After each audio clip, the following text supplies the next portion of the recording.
Welcome, welcome, welcome, my lovelies. Welcome back. Very quickly, welcome back. Okay, so it's another blistering day in the UK, in our part of the UK. Very hot. It's a bit cooler in the workshop with the doors and the window open. And I will be doing some work here later on, so I will get the fan on, but it does make a noise, so I don't have it on at the moment. Cheers, my lovelies.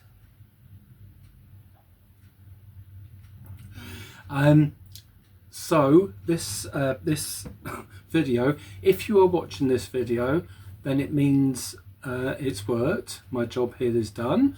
So we're keeping our fingers crossed that you're watching at this moment. So a few of you had asked, thank you so much with the comments about Georgie's Palace Part 12 that was on last. Thank you so much for your comments, absolutely amazing. Some of them gave me a lump in my throat, they made me very emotional, but in a good way, and some were very constructive, so thank you for everybody that's sent their comments and their opinions. But a couple of you did ask that was it possible to take some of this video out, i.e. the piece that I did about the coving, how to do coving, and baseboards and cornices and skirting and whatever, and if I could take that whole section out and put it into a new video so people could just watch that as a tutorial video. And when I was asked, I thought I haven't got a clue how to go back into a video and take all the unwanted clips out and add a beginning and an end and whatever. So like I say, if you're watching this, I have learnt and managed how to do it. So without further ado, we shall get on with this video. It's all about how I do and how I think is the best way that that coving should be done, and skirting boards. It's a very simple, basic way if you stick to the rules that I have said. I think it works absolutely perfectly every time, because I know a lot of people have problems cutting skirting boards and covings and things, which I did in the beginning. So I've wasted a lot of wood and went through a lot of bits cut wrong before I learnt realised what I was doing wrong. So this is a video to tell you how, if you do these, if you follow it these ways, then you can't go wrong. So enjoy the video, folks. Right, okay, now so this is, I've just got some bits of wood. These are fireplace pieces or chimney breast pieces that are ready to put together to make chimney breasts, but just ignore the holes in here and here and here. Just imagine they are flat bits of wall, and this is the only chimney breast, so ignore that hole.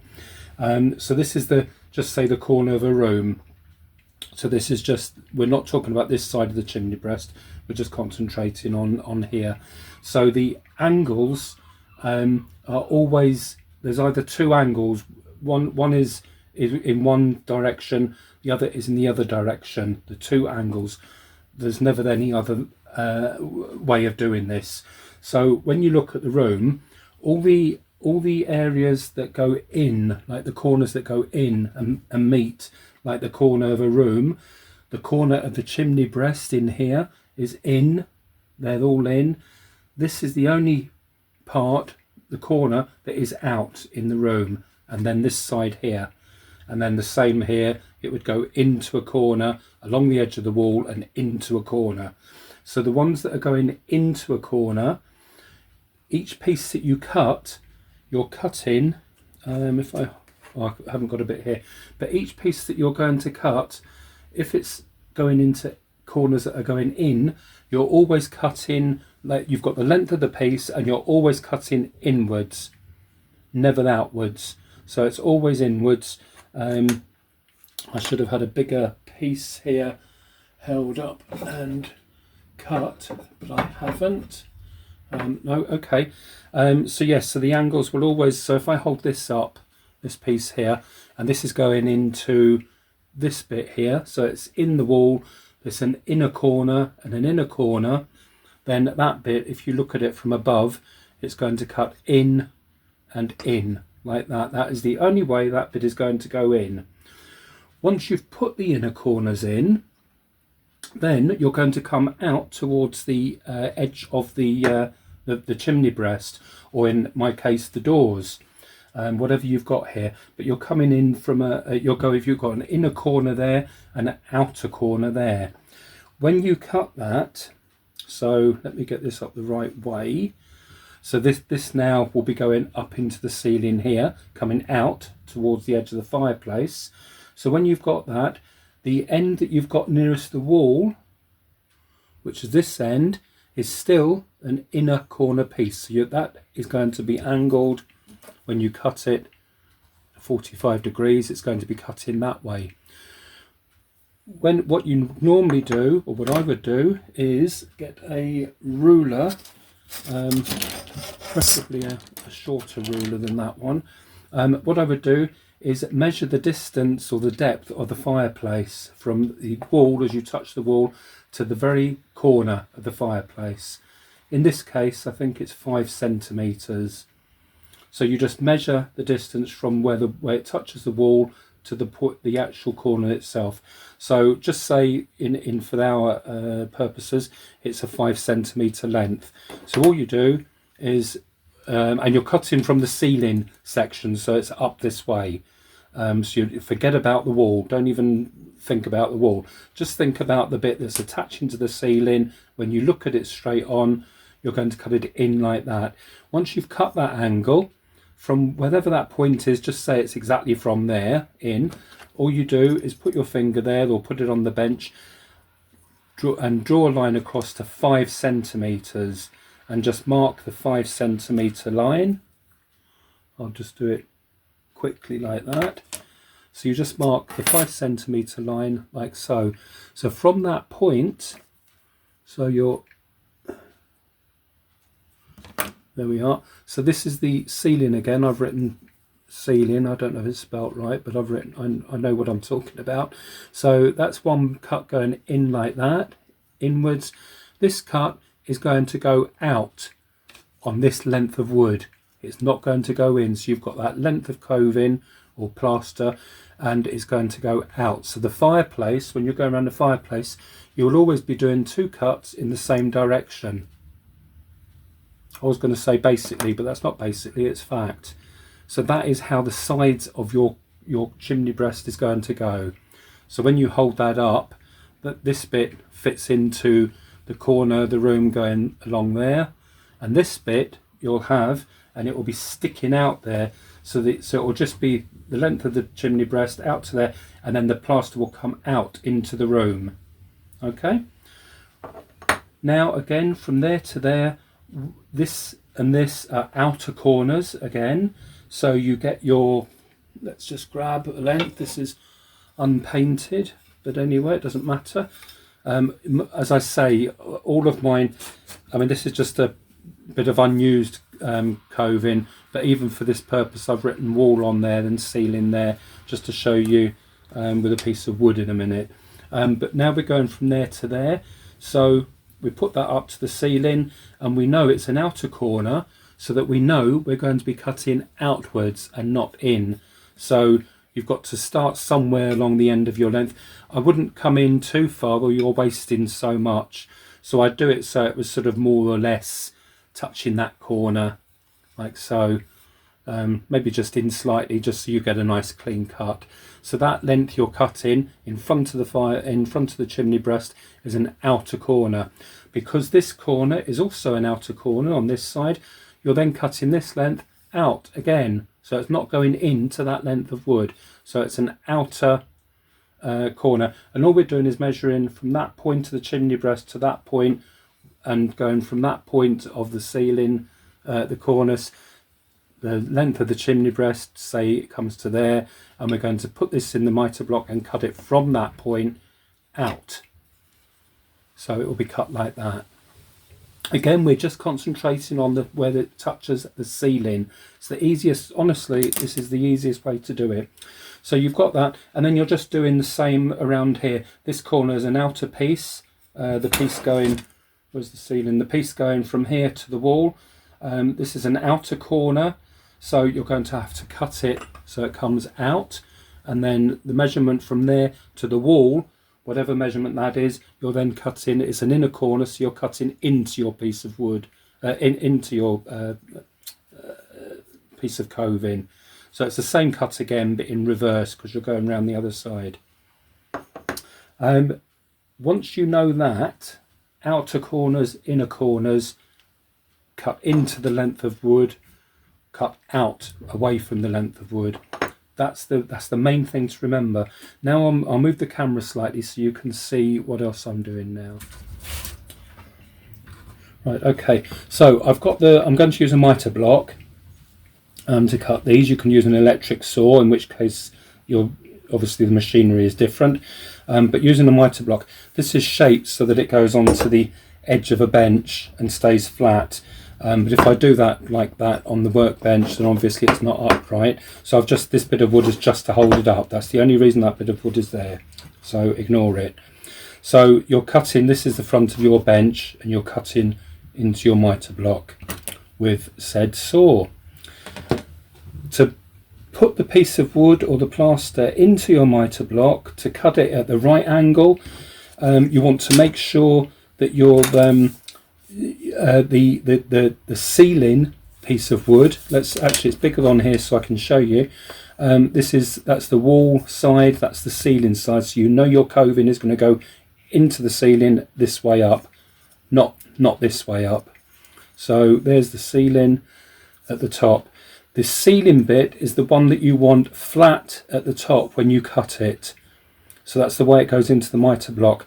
You cut I cut my covings or cornices or skirting boards or baseboards to the back of the mitre block. Never ever holding your piece of wood to the front of your mitre block and cutting it. Never. You just need to just get that into your head. Doing that, you can't work out what we're doing here. So if you do them always in the same method, it's exactly in the same method. So that's the wall of your piece of coving. That is the back wall of your mitre block. Put the wall flush with the wall at the back. So if I hold that up, it's flush with the back like that. Now, and that's the ceiling part. It says ceiling, so that's the top of the wood is the ceiling. So you're basically cutting this in the same position it's going to be placed into the room, into the ceiling. So this would just come from here straight up and stick on the ceiling as it is. So you can see where your mitre cuts are, which way the angle is. Obviously, because I've just shown you with this length here, this bit coming in here, because it's going into the length of coving you're cutting, that's an inner corner, and that is obviously an outer corner. So that, at the moment, to me, as it's short, it looks like a piece that's going around the side of a chimney breast. Easy. So all you do is put that there, hold your coving flat against the mitre block, and just get and just line it up. So where you've drawn your line, you've got the angle there to put the saw in, so it's angled just there, and then the other side of the block goes in there. With this, I'm just being very careful. With this, because the coving is slightly higher than the block, I can't get the saw down into the grooves easily to cut it. With normal pieces of coving, here's a normal piece, they're down low, so you can put the saw right down into the groove and you've got it in line. All I'm having to do with this is just be careful. I'm just drawing the saw,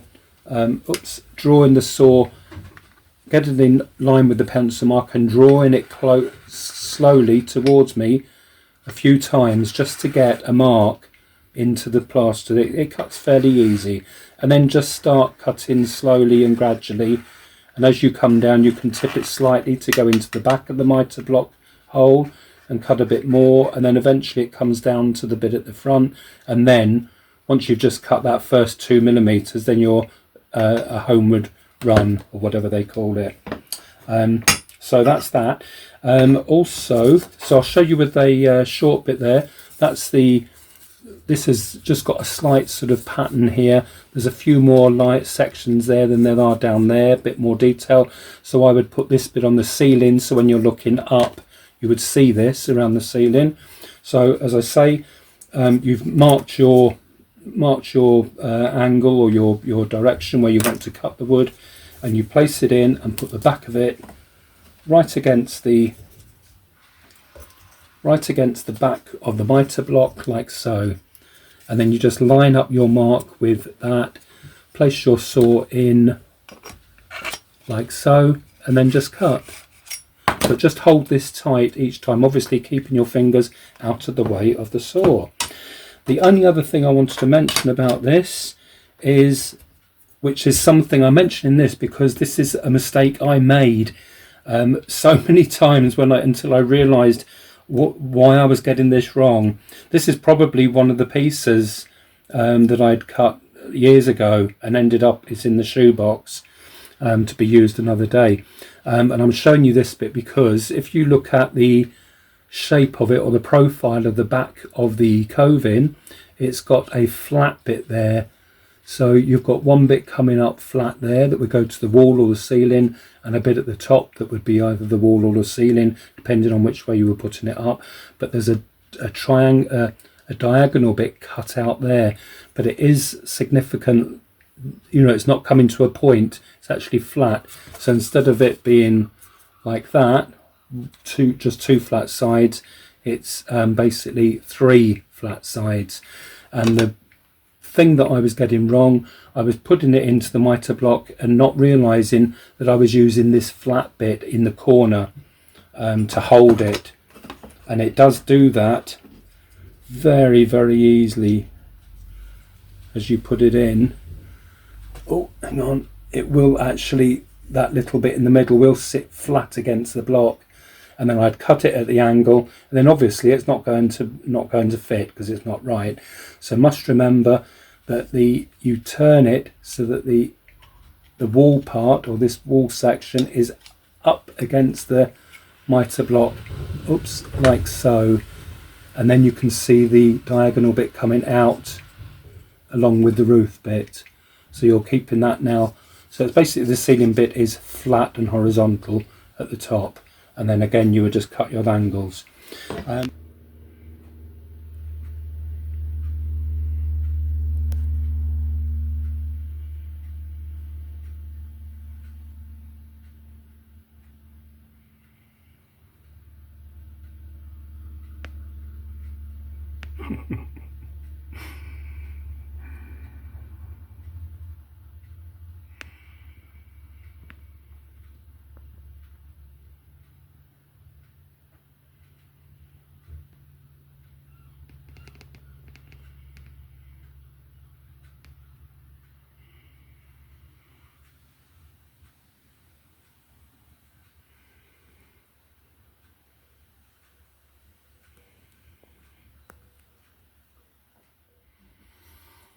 Okay folks, there we are. That's today's just a short video, but hopefully that's put it all in perspective for you, and you can save this video for future times when you're going to be doing skirting boards or covings or cornicing or whatever. And hope this helps some people. Some of you did comment to say it's helped you already, which is brilliant. And thank you very much for the people that suggested I put it on a separate video. So now I know how to do something else. Okay folks, thank you very, very much for watching. As always, take care everybody. Speak to you again soon. Bye.